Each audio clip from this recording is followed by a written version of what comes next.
할렐루야. 오늘도 우리에게 힘 주시고 능력 주시고 소망 주시는 하나님의 은혜가 우리의 영과 육을 강건케 하시는 은혜로 여러분 모두에게 누려지기를 주님의 이름으로 축복합니다. 지난주에 제가 여러분들과 말씀을 나누면서 우상에 대해서 몇 주간 나누겠다 이렇게 말씀을 드렸습니다. 오늘은 이제 두 번째 주제를 나누려고 하는데요. 이 말씀을 준비하면서 이런 것들도 우상이 될 수 있구나, 너무 당연하고 이런 것을 요구해도 된다고 생각했는데 이런 것도 우상이 될 수 있구나라는 그런 생각들이 참 많이 들었습니다. 오늘 주제도 바로 그러한 것들 중에 하나인데요, 바로 행복이라는 주제입니다. 행복을 구하는 게 우상이 될 수 있다? 굉장히 당황스러울 수가 있겠죠. 왜 그런지 오늘 여러분들과 함께 말씀을 통해서 한번 생각해 보겠습니다. 그 전에 가수 한 명을 여러분들에게 한번 소개하려고 그러는데요. 여러분들이 좋아하는 가수 다 있으시죠? 누구 좋아하시나요? 임영웅, 이서진?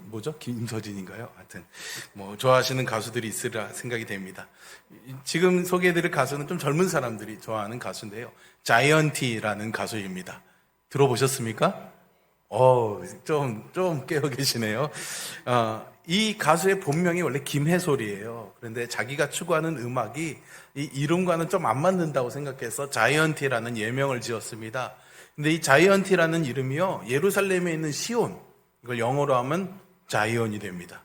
그리고 십자가를 상징하는 T를 붙여서 자이언티라고 이름을 지었어요. 네, 여러분들이 상상하시는 것처럼 이 자이언티는 크리스천입니다. 방송에서도 간혹 그가 나는 모태신앙이다, 그리고 나는 어릴 때 목사님이 되는 게 꿈이었다라고 말할 정도로 신실한 신앙을 갖고 있었고요. 제가 알기로는 어머님이 목사님인 걸로 알고 있습니다. 이 자이언티를 일약 유명한 가수가 되게 한 노래가 있는데요. 그 노래가요, 양화대교라는 노래입니다.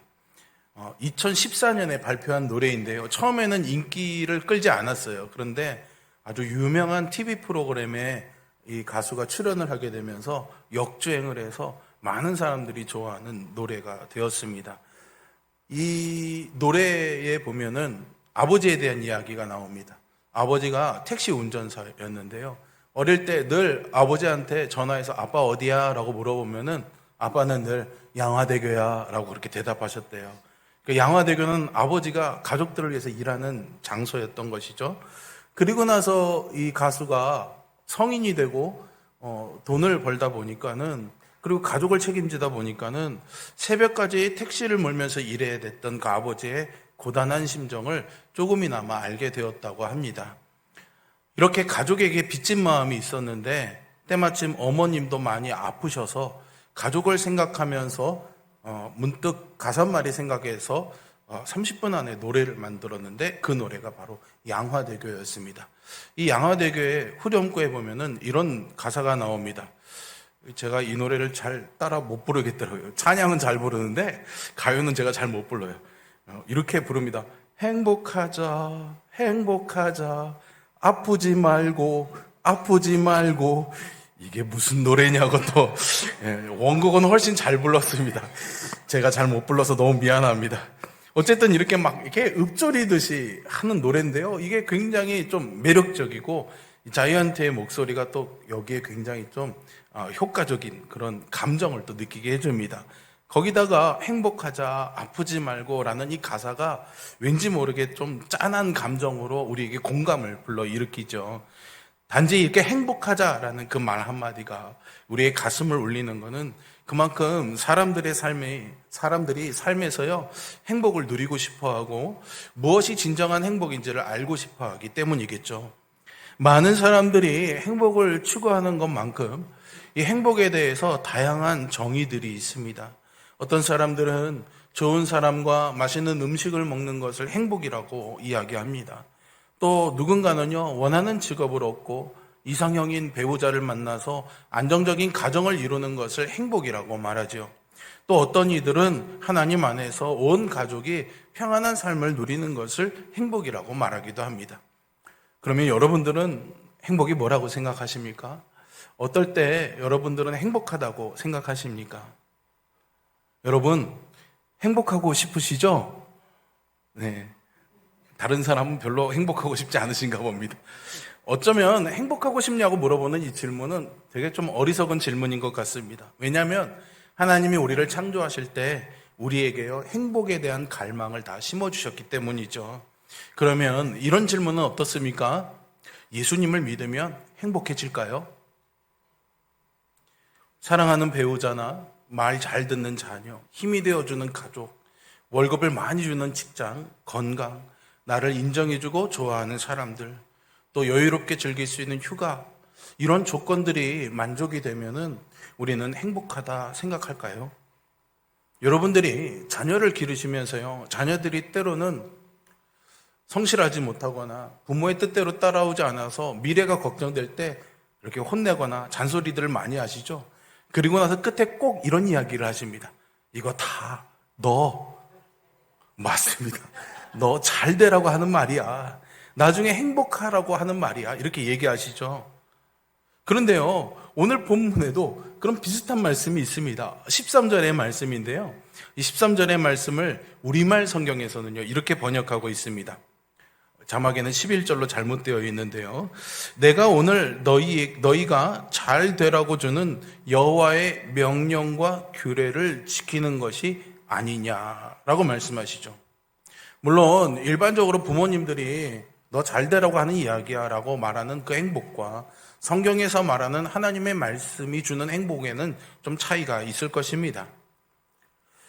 솔로몬은요, 역사상 가장 많은 것을 누렸던 사람입니다. 적어도 오늘을 살아가는 우리의 시선에서 보면 솔로몬만큼 많은 것을 누리고 행복한 사람이 있었을까 생각하겠죠. 사업에도 왕으로서의 그런 치적에도 성공을 했고요. 많은 재물도 있었습니다. 그리고 인생의 쾌락도 마음껏 누릴 수 있었죠. 눈이 원하는 모든 것, 마음이 즐거워하는 모든 것을 다 해보았고 또 지혜도 많았습니다. 그런데요, 그가 하는 말이 이렇습니다. 그 후에 내가 생각해 본 즉 내 손으로 한 모든 일과 내 수고한 모든 것이 다 헛되어 바람을 잡는 것이며 해 아래 무익한 것이로다 라고 말이죠. 그런 것들을 생각해 보니까 내가 바라던 행복은 아니더란 말입니다. 이 말씀을 묵상해 보면서요, 로이드 존스라는 아주 유명한 설교가가 있는데요, 이 목사님이 한 이야기가 하나 생각났습니다. 그는 그리스도인은 가장 행복한 사람이다 라고 그렇게 말했습니다. 여러분, 이 말에 동의하십니까? 아니면 과연 그럴까요? 라는 의문이 드십니까? 목사님은 왜 이런 말을 한 것일까요? 그리고 이 말이 성경적으로는 옳은 것일까요? 하나님께서 우리를 창조하셨죠. 하나님께서 우리를 창조하신 데는 분명한 목적이 있습니다. 그러니까 하나님이 우리를 지으신 목적을 아는 것은 아주 중요하고 이것을 아무리 강조해도 지나치지 않습니다. 하나님께서는 태초 이전부터, 아니 영원 전부터요, 성부, 성자, 성령, 삼위일체의 하나님의 그 영광스러운 교제 안에서 흘러넘치는 완전한 기쁨으로 충만하셨습니다. 그리고 그 흘러넘치는 기쁨을 우리에게 주시려고 당신의 형상으로 사람을 창조하신 거죠. 이것이 창조의 목적이고 원리입니다. 하나님은 사람을 창조하시려고 그들이 살아갈 세상을 창조하셨죠. 그리고 그 기쁨을 함께 누리도록 남자와 여자를 만드셨고 가족이 되게 하셨습니다. 그래서 인간이 하나님께서 주시는 이 기쁨을 누리고 하나님을 즐거워할 때 하나님이 영광을 받으시는 겁니다. 이것이 천지창조의 목적입니다. 물론 그 이후에 범죄로 말미암아 인간은 더 이상 하나님을 즐거워할 수 없게 되었지만 말입니다. 여기서 우리는 한 가지 중요한 단서를 얻게 됩니다. 인간은 본래 관계적인 존재로 창조되었다는 것과 행복은 그렇기 때문에 이 관계적인 것에서 온다는 사실이죠. 성부와 성자와 성령 삼위일체로 하나님도 공동체로 존재하시듯이 하나님은 인간도 당신의 형상을 따라 공동체적인 존재로 지으셨습니다. 그래서 인간은 이 관계 없이는 살 수가 없는 것이고 사랑하는 이 관계 속에서 행복을 누리고 경험하게 되는 것이죠. 하지만 범죄한 인간은요, 자기 중심적인 존재가 되어서 진정한 사랑을 할 수 없게 됨으로써 진정한 행복에서 단절이 되었고, 관계성이 아닌 다른 곳에서 행복을 찾는 자기 중심적이고 왜곡적인 그런 행복을 구하게 되었습니다. 하나님께서 예수 그리스도를 통해서 구원을 이루시는 그 목적은 이 깨어진 원래의 행복으로 돌아가게 함으로써 창조의 목적을 이루시는 것이죠. 하나님은 우리를요, 행복하게 하시려고 창조하셨습니다. 다시 한번 말씀드립니다. 하나님은 행복하게 하려고 사람을 창조하셨습니다. 하지만 이 말이요, 하나님이 우리가 원하는 걸 다 들어주시고 우리가 바라는 인생을 다 허락하신다는 의미로 해석되어서는 안 될 것입니다. 우리는 하나님의 이 창조의 목적을 따라서 우리 본성 안에 행복을 갈망하는 마음이 있기 때문에 행복을 찾아 헤매입니다. 그래서 시중에는 행복에 관한 책들도 많고 행복에 관한 노래들도 참 많습니다. 여전히 우리에게는 수많은 행복에 대한 정의들이 넘쳐나죠.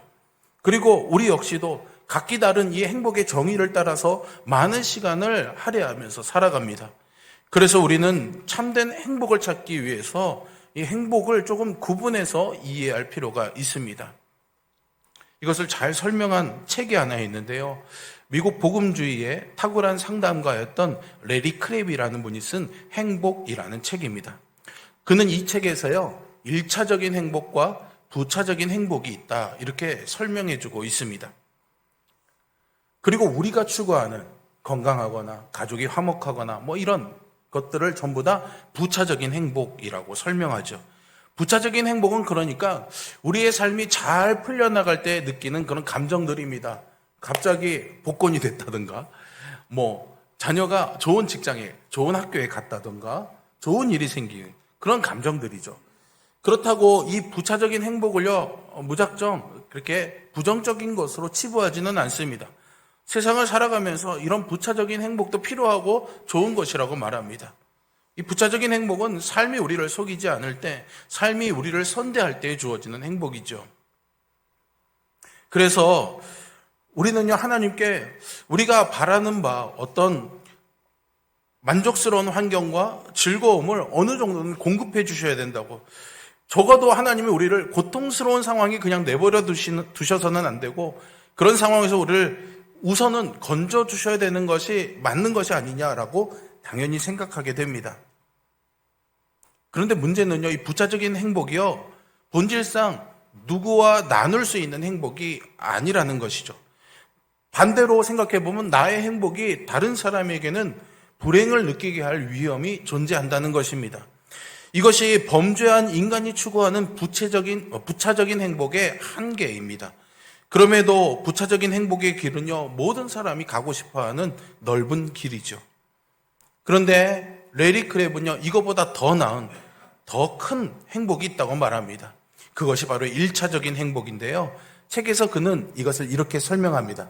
제가 책의 한 부분을 발췌해 읽어드리겠습니다. 예수님의 죽음과 부활을 통해 가능해진 그분의 생명에 참여하는 것을 통해 그분은 우리가 관계 맺는 방식에서 그분의 관계적 에너지를 드러낼 수 있도록 갈망과 능력을 풍성하게 공급하신다. 예수님처럼 사랑하는 풍성한 관계 맺기는 풍성한 행복, 1차적 행복, 목마른 영혼 속에서도 잘 자라는 행복을 가져온다. 이것은요, 쉽게 말하면 우리가 예수님처럼 누군가를 사랑할 때, 다른 이들과 관계를 맺을 때 찾아오는 행복이라는 거죠. 사실 우리가 누군가를 사랑할 때만이 아니라 엄청난 은혜로 하나님의 사랑을 받고 있음을 알 때에 주어지는 행복입니다. 참된 그리스도인이라면 이 은혜를 알고 이 행복을 경험한 사람이라고 할 수 있습니다. 하지만 1차적인 행복은요, 여기에만 머물지가 않습니다. 그 사랑으로 누군가를 사랑하게 됨으로써 확장이 됩니다. 우리가 하나님의 헤아릴 수 없는 사랑 안에서 쉼을 누릴수록, 복음 안에서 자유함을 누릴수록 하나님의 성령은 그분의 시간 안에서 우리로 하여금 그 은혜를 다른 이들에게 더욱 드러내게 하시고, 그것을 통해서 우리는 더 큰 행복을 경험하게 하시는 거죠. 그런데 말이죠, 여기에는요, 반드시 치러야 되는 대가가 있습니다. 1차적인 행복은요, 잠깐의 즐거움이나 부차적인 행복을 요구하는 자세, 그 권리를 내려놓을 것을 요구합니다. 그래서 이 길은 좁은 길입니다. 좁은 길을 가는 것은 힘든 일이죠. 게다가 여기에는요, 장애물도 있습니다. 자, 여기까지 1차적인 행복의 의미를 우리가 이해한다 하더라도요, 사실은 이 세상 속에서 그 행복을 추구하고 그 행복을 누리며 산다는 것은 쉽지 않은 문제인 것 같습니다. 여전히 우리에게는 수많은 행복에 대한 이야기들이 많기 때문이죠. 우리 역시 각기 다른 이 행복의 이야기를 따라서 이 시간을 살아왔기 때문입니다. 그래서요, 우리 안에는 늘 두 마음의 싸움이 있습니다. 나의 뜻, 나의 안위를 추구하고 나의 유익과 탐욕을 위해 살아가고 싶은 부차적인 행복을 추구하는 마음과 나의 안녕이 아닌 타인의 안녕을 위해 헌신하는 삶, 예수 그리스도와 같이 사랑하는 마음을 가진 1차적인 행복을 추구하는 이 두 마음이 있는 거죠.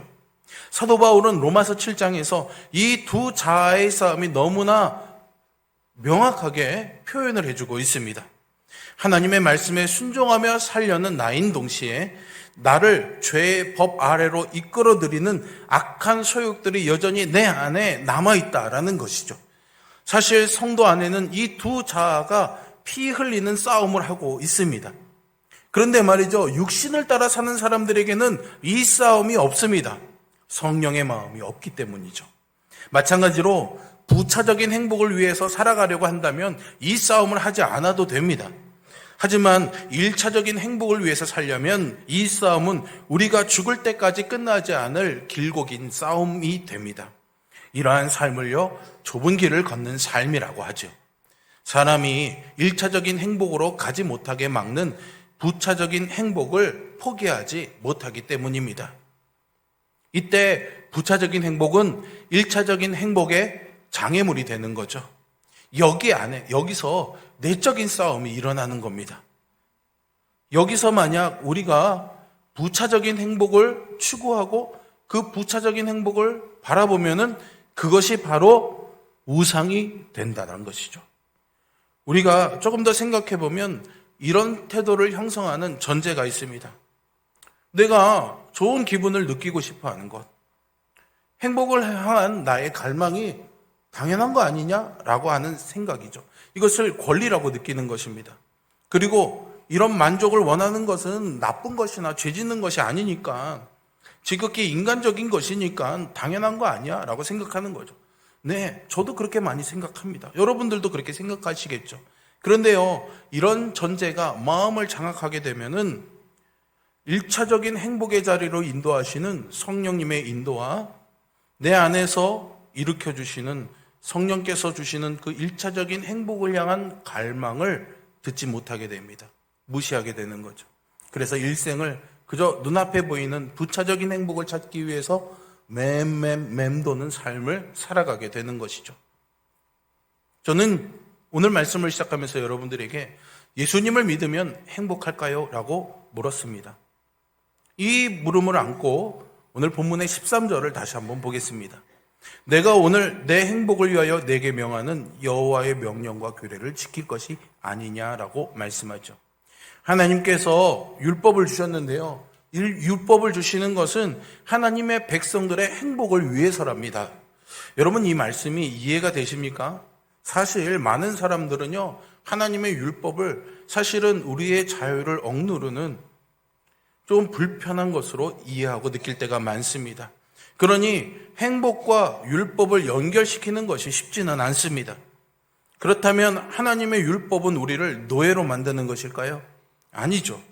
오늘 본문에서 하나님은 분명하게 말씀하십니다. 하나님이 우리에게 말씀을 주시는, 율법을 주시는 이유는 너를 행복하게 하기 위해서라고요. 신명기 6장 24절도 동일합니다. 여호와께서 우리에게 이 모든 규례를 지키라 명령하셨으니 이는 우리가 우리 하나님 여호와를 경외하여 항상 복을 누리게 하시기 위함이며 또 여호와께서 우리를 오늘과 같이 살게 하려 하심이라 말씀하시죠. 우리에게 기쁨과 행복을 주시려는 하나님의 의도는요, 아까 말씀드린 것처럼 창조 때부터 지금까지 변함이 없습니다. 그러니 이 구절의 의미를 이해하기 위해서는 우리 또한 조금 더 깊이 성경 안으로 들어가 봐야 되는데요, 저는 마태복음 22장에서 한 율법사가 예수님께 율법 중에서 어느 계명이 더 큽니까? 라고 물었던 장면이 떠올랐습니다. 이때 주님께서 답변하시죠. 내 마음을 다하고 목숨을 다하고 뜻을 다하여 주 너의 하나님을 사랑하라 하셨으니 이것이 크고 첫째 되는 계명이요 둘째도 그와 같으니 내 이웃을 내 자신과 같이 사랑하라 하셨으니 이 두 계명이 온 율법과 선지자의 강령이니라. 아멘. 우리에게 행복을 위해서 주어진 율법이 예수님은요 하나님을 사랑하고 이웃을 사랑하는 것이다 라고 말씀하십니다. 즉 너희가 하나님을 사랑할수록, 너희가 이웃을 더 사랑할수록 너희는 더 행복해질 거야 라고 말씀하시는 거죠. 인간이 본래 관계적인 존재로 지음받았다는 사실을 다시 한번 기억해 본다면 하나님께서 믿는 자에게 보장하시는 행복은 확장되는 성질이 있다고 말씀드렸습니다. 그런데 말이죠, 부차적인 행복은 늘 개인적입니다. 자기 중심적이죠. 때로는 다른 사람을 시기와 질투로 몰아가기도 하지만 1차적인 행복은 언제나 주변의 관계들을 더 깊이 사랑하는 관계로 확장시켜줍니다. 흠이 많은 사람임에도 불구하고 예수님께서 우리를 사랑하시는 그 은혜를 누리는 행복은 누군가를 더욱 사랑하게 함으로써 더 깊은 만족과 기쁨 그리고 참된 행복을 줍니다. 예수님께서 십자가에서 죽임을 당하시는 그때에 십자가에서 나의 하나님 어찌하여 나를 버리십니까? 라고 절규하셨습니다. 하지만 그 예수님 그 절규를 넘어서서 다 이루었다라는 삶의 성취도 공존하고 계셨습니다. 요즘 올림픽 하는데요, 우리 선수들이 금메달을 딸 때마다 환호를 지르잖아요. 하지만 그 순간까지 얼마나 많은 고통의 시간을 견뎌야 했을까요? 그러나 환희의 그 순간에 그 모든 것들은 덮여져 버리는 겁니다. 예수님께서 십자가에서 고통을 겪으셨지만 또한 그 이후에서 기쁨 또한 경험하셨습니다. 행복하셨던 거죠. 십자가의 예수님은 행복한 예수였습니다. 예수님이 자신의 사명을 하셨고 그 사명을 따라 사는 삶을 기뻐하셨습니다. 그 삶이 비록 고향에서는 무시를 당하고 사람들에게는 오해와 손가락질을 받아야 되고 멸시와 천대를 받아 끝내는 십자가에서 달려 죽으셔야 됐던 운명이라고 할지라도 말이죠. 이러한 예수 그리스도의 삶과 죽음, 부활을 통해 우리는 구원받아 하나님의 백성이 되었습니다. 그러니 우리에게 하나님이 창조하신 이 삶의 목적이 이루어지는 거죠. 이 땅에 이미 임한 그 하나님의 나라를 전파하고 확장해 나가는 삶이 그것입니다. 그것을 어떻게 해요? 하나님을 사랑하고 이웃을 사랑하며 이루어가는 것이죠. 우리가 이 사명에 충실하게 살아갈 때 우리는 그 속에서 진정한 삶의 행복을 누릴 수 있습니다. 이것이 1차적인 행복입니다. 그런 삶을 살아가는 것이 늘 쉽지만은 않지요. 때로는 우리에게 아픔과 상처를 남기기도 하겠지만 나중에 이 상처들이 우리에게 영광의 상처가 되고 흔적이 되어서 마침내 저 하나님의 나라에 가서는 하나의 영웅담처럼 이야기할 날이 반드시 오게 될 것을 믿습니다. 금메달을 딴 선수들이 고통스러운 그 순간을 행복했던 시간이라고 말할 수 있었던 것처럼 우리에게 지금 고됨의 시간들이 하나님을 사랑하고 이웃을 사랑하며 이 사명을 살아가는 삶이 고되다 할지라도 반드시 완전한 행복이 이루어지는 그 하나님의 나라에서 즐거우너라 말할 때가 있음을 소망하는 우리 모두가 되기를 주님의 이름으로 축복합니다. 예수님께서 나를 사랑하신 것처럼 내가 누군가를 사랑하는 그것은 일정한 조건이 만족되어야 할 수 있는 일도 아니지만 그렇다고 해서 쉬운 일도 아닙니다. 그러나 분명한 것은 이 사랑의 관계를 맺고 결속할 때에 사람은 본래 하나님의 창조 의도를 따라 행복에 이르게 된다는 것이죠. 그리고 이때 진정으로 부차적인 행복의 우상들은 하나하나 내 삶의 이 믿음의 좁은 길에서 무너지고 사라지게 될 것입니다. 정말로 놀라운 진리는 때로는 응답이 없을지라도 이런 사랑으로 사랑하기 위해 애쓰고 분투할 때에 1차적인 행복은 자라난다는 사실이죠. 예수님께서 십자가에서조차 아버지의 뜻을 따라 죄인들을 사랑하심으로써 행복하셨다고 감히 그리고 조심스럽게 말할 수 있다면 우리 또한 그러할 수 있습니다. 저는 오늘 행복이라는 우상에 대해서 여러분과 나누었습니다. 사랑하는 배우자, 말 잘 듣는 자녀, 힘이 되어주는 가족, 월급 많이 주는 직장, 건강, 나를 인정해주고 좋아하는 사람들, 여유롭게 즐길 수 있는 휴가, 이 모든 것들은 참 좋은 것입니다. 우리가 이런 것들을 터부시하거나 멀리하자는 이야기가 아닙니다. 하나님이 주신 선물이니 마음껏 누려도 괜찮습니다. 그런데 이 선물을 우상으로 삼아서는 안 되는 것이겠죠. 하나님의 선물을 감사함으로 누리십시오. 그러나 거기에 끝나지 마십시오. 이것이 행복의 끝이라고 착각하지 마시라는 겁니다. 우리의 행복을 위하여 주신 하나님의 율법이 있습니다. 하나님을 사랑하고 이웃을 사랑하는 그 자리에서, 그것을 위해 분투하는 그 자리에서 누리는 행복이 있습니다. 모든 부차적인 행복의 조건들이 채워지고 있기 때문에, 혹은 채워지지 않아서 그 1차적인 행복으로 가는 길을 막고 있다면 그것은 우리에게 우상이 되는 것입니다. 여러분, 매 순간 수단과 방법을 가리지 않고 자기 만족을 추구하며 살아간다면 여러분들은 행복이라는 이 우상을 숭배하고 살아가는 것임을 잊지 말아야 됩니다. 이것이 없으면 살지 못할 거라고 오랫동안 붙잡고 있는 것이 있지는 않습니까? 이것 때문에 늘 불행하다고 느끼고 말하는 것이 있지는 않습니까? 어리석었던 이 우상 숭배를 인정하고 애통함으로 하나님의 자비를 의지하여 우상을 내려놓아야 할 때입니다. 아니면 이 기회를 무시하고 여전히 내게는 이 조건이 채워져야 된다고 고집스럽게 그 우상을 붙들며 사시겠습니까? 진짜 행복에 이르는 그 여정은 쉽지만은 않습니다. 아니요, 어쩌면 불가능할 수도 있습니다. 어떻게 우리가 예수님처럼 사랑할 수가 있단 말입니까? 그래서 우리는 이 여정에서 수없이 넘어지고 실패할 수밖에 없습니다. 우리가 하나님 앞에 설 때마다 느끼는 것은 언제나 자랑스러움보다는 나약함과 실패뿐이죠. 어쩌면 여러분은 오늘 제가 이렇게 말씀을 드리는 것을 목사님 좋기는 한데요, 그렇게 살기 쉽지 않잖아요, 이렇게 생각하실 수도 있습니다. 네, 어쩌면 말도 안 되는 이야기일 수 있습니다. 그런데 말이죠, 그리스도인의 삶은 이렇게 말도 안 되는, 감당할 수 없는 이 일을 위해서 감당할 수 없는 노력을 치르는 것입니다. 어떻게 해도 극복할 수 없는 이 자기 중심적인 죄들을 가지고 우리는 하나님 앞에 설 수밖에 없습니다. 이것이 우리가 할 수 있는 전부일지도 모르죠. 그러나 이렇게 할 때 놀랍게도 하나님의 은혜가 우리에게 주는 자유함, 우리의 실력과 상관없이 사람들을 사랑하고자 하는 갈망과 용기가 솟아나는 것을 경험하게 될 것입니다. 하나님 앞에 서게 되는 그 순간 하나님이 그 모든 것들을 여러분들에게 채워주시기를 주님의 이름으로 축복합니다. 그러면 우리는 좁은 길을 걷기 시작하는 것입니다. 그리스도인의 삶의 열쇠는요, 하나님을 향한 갈망, 즉 목마름과 배고픔에 있습니다.